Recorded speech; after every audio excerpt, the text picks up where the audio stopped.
Documentary is going to be about how young females are highly targeted with minimal safety. Now, I feel like females are highly targeted in sex trafficking as well as homicide victims and femicide. Since 2009 to 2016, human trafficking rates have rose since then. As you can see here, females are highly more targeted than men as homicide victims. And these are the reported cases of sexual violence against women, including rape and sexual assault.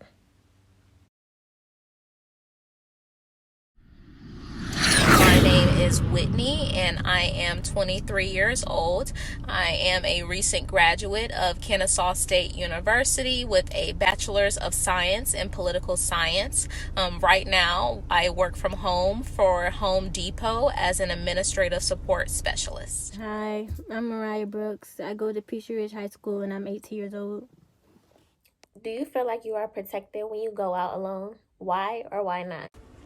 I would say I don't feel protected when I go out alone, especially being a young girl. I'm only 5'2", 115 pounds, so I have to make sure that I'm aware of my surroundings when I go out, and then also make sure that I have my mace or my taser on me just for some extra protection, but I don't feel protected when I go out. With me being an African American young lady, I feel like I am not protected when I go outside alone, and that's only because I feel like there's a lot of stuff that can happen, to be honest, when we live in the United States. For example, like human trafficking is like really common, but like with everyone being young and like teens, I feel like we are not safe when we go outside alone. I feel like we always have to travel in twos or like a big group even. So I feel like we are not safe. Do you think teens and young women in the United States are confident in their own skin? I feel like we are in the age of women empowerment, and a lot of women are loving themselves more. But we are also in the age of technology, and like with Snapchat, you can change the filters to your face. With Instagram, you're scrolling down your timeline and you see these girls with these distinct features, and you want to have those distinct features, and you think that's what a pretty girl is supposed to look like, and you stop loving yourself because you don't look that way. I believe that some young women may experience body dysmorphia due to the new age of technology and social media. I feel like teens in the United States and women in the United States are not confident in their own skin only because everyone is always judging women as, even if it's like just for their looks or anything else, it's just everyone's always judging women. I feel like that's the main reason why they are not confident in their own skin. Do you feel like you are protected when you go out alone? Why or why not? I think that as females, we can stand up to anyone that comes across us, but I also believe that there's strength in numbers. And I believe that as women, if we come together, our voice can be more powerful so that we are heard, so that we can make change. I feel like us young ladies can stand up to anyone. For example, the protests that have been recently been going on, I feel like if we stand up for something, it can actually pay off. So I feel like if we keep doing that, our voices will be heard. So Okay, how do you feel knowing that us females and young adults are highly targeted in sex trafficking as well as homicide victims and femicide? It definitely makes me feel uneasy. I honestly feel, like I said, with the age of technology, that the rate of femicide and homicide with females is definitely going to go up, as well as sex trafficking. These sex traffickers are working in groups now, and they could be your Uber driver, your grocery store man, your delivery guy, anyone. So it definitely puts you on edge every time you have to do a simple task. That self-defense classes come in handy. Self-defense classes can come in handy when taken seriously, but I also believe that it's about how you react in the moment, and how you're able to use your own body to defend yourself. Now, I am going to give you a scenario. So say you went out on a Friday night after a busy day at work. You stop by the store to pick up your last-minute dinner groceries for tonight's dinner. You go to the store and notice two men are staring, and it just seems as if, they were plotting. So you weren't sure and you walked away. Yet, you keep seeing them throughout the store whispering and staring, so you just decide to leave. Say, forget the groceries because you don't feel safe. Now, what would be going through your mind at this time?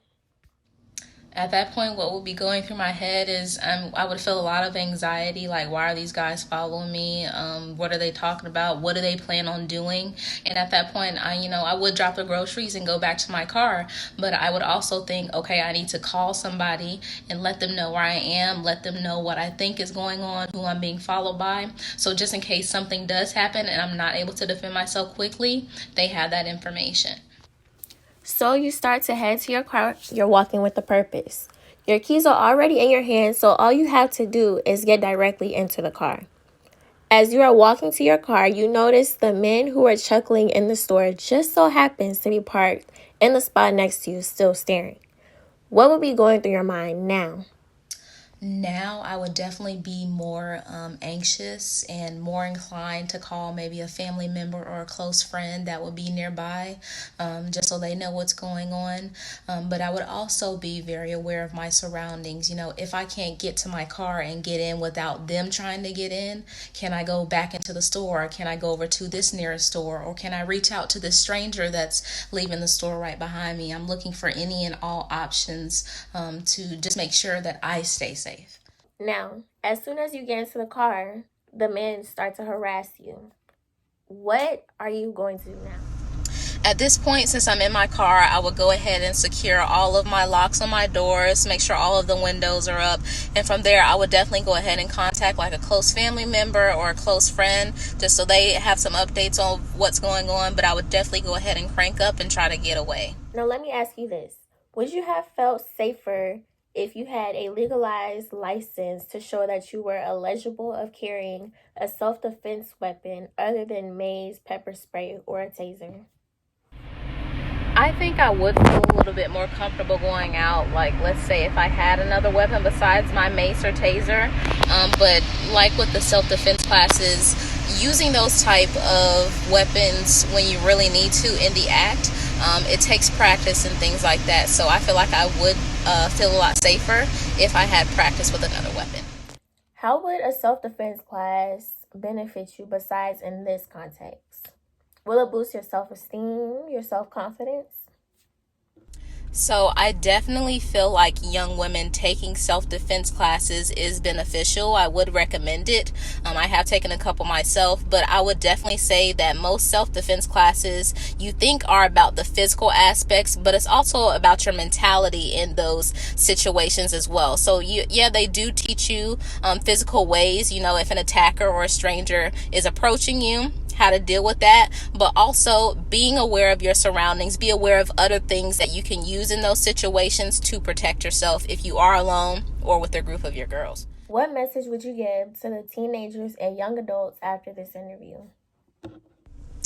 The most important takeaways from today, I would say, number one, definitely be more aware of your surroundings when you're out by yourself or even with a group of your friends. Number two, to have a friend, you have to be a friend. And saying that, I mean, if you ever see someone else in kind of like a helpless situation where you feel like they're being threatened, be that friend that stands up or be that stranger that says something, because the attacker may just, go off and leave them alone. And then I would also say,